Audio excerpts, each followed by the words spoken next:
Sometimes this plug is seized right in, but this plug here is okay.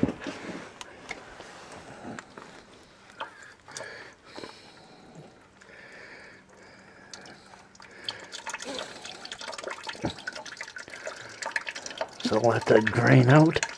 At nighttime I plugged it in and there was definitely no spark coming off it, which meant that the block heater wasn't working. So I took it off and I tested with the meter, and there's continuity between here and the plug.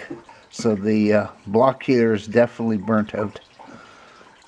I got this thing jacked up and it's level, so I wouldn't have that antifreeze dripping all over the place.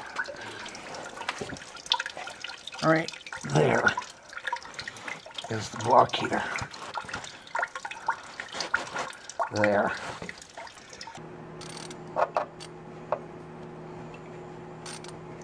Yeah. Can use a screwdriver too. Well, I got it loosened off. Now I'll just unscrew it a bit and then I'll just pry it out of there with a screwdriver. The longer your block heater has been in there, you might have to take a chisel and wedge it out, because sometimes it's really stuck in there. This has only been in there a couple years, so probably I could just take a pair of pliers and pull it out. But the one I changed a couple years ago, I had to get a chisel and actually force it out. See, I pried it a little bit and it's dripping a little bit, so I got a pail underneath.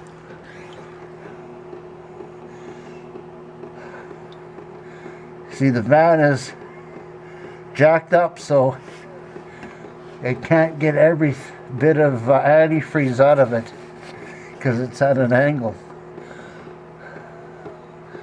So I'll just open up a little bit more and catch it. So close to the starter, I don't want to short it out with the screwdriver because that starter is hot right now. Yeah, I'll pry a little bit more. But you don't want to open that up with the full rad, otherwise it'll come gushing out of there for sure. This is the old one. I wiggled it a little bit this way and that way and got it off. See what I mean about the wings? That part here, you have to unscrew it so the wings aren't tight. Well, there's the new one with the cord, and you want to make sure that screw is all the way out also.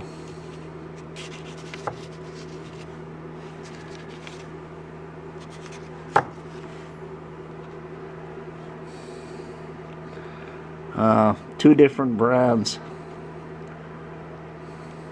of block heaters, but they look the same. See, on the new one the wings are still up, but on the old ones the wings are sort of flat. That's what locks it in the block.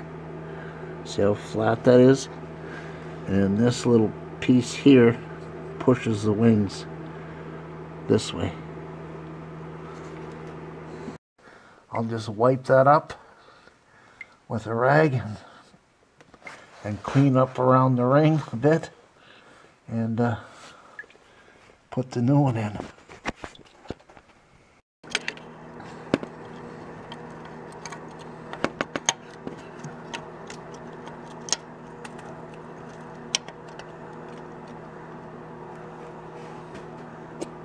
You want to push it in,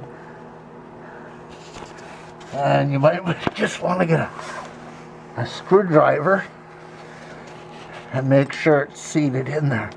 I'm just going to hit it with the hammer just to seat it inside, to make sure it's seated in properly. Just give it a tap. And if it's not seated in, it'll definitely go in before you start tightening it. I got a few tie straps. I just got the cord in, and I'm just going to tie wrap it, keep it away from your exhaust for sure. Right there, I'm going to pull it a little bit to keep it away from the exhaust. I'm mixing concentrate antifreeze with water, so I'm going like 3/4 of a jug to a quarter jug of water, and this is what I'm getting, like -45, which is good. Well, I got almost a whole gallon in there now. I'm going to check the block heater around there, see if it's sealed or if it's dripping green. Yeah, I tightened it really good, so it should be good, but I'll double check it.